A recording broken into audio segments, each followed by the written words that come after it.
ভগবান আপনার ভাষাটা হয়তো জানে না। সমস্যা এটাই, আমরা শব্দের জালে আটকে আছি। ভগবান শ্রীকৃষ্ণ বলেন, যো যো চাং জাং তনং ভক্ত শ্রদ্ধায়াচি তুমিচ্ছতি তস্য তস্যা চালাং শ্রদ্ধাং তামেব বিদমাহম।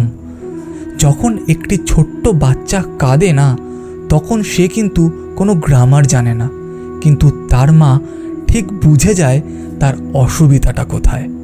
সেই রকমভাবে ভগবানও, আপনি তাকে রাম বলুন বা রহিম বলুন, গড, যা ইচ্ছা, ওটা শব্দ নয়, শব্দের পেছনে থাকা ফ্রিকোয়েন্সি বোঝে।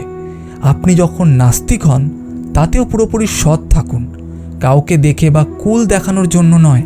নাস্তিক বা আস্তিক হওয়ার জন্য আপনি কি পড়লেন বা কি জানলেন?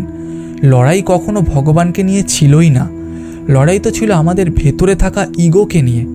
যেই দিন আপনি বুঝে যাবেন পিপাসাটা ইম্পর্ট্যান্ট, জলের নাম নয়, ওই দিন থেকে সব পরিবর্তন হওয়া কিন্তু শুরু হবে।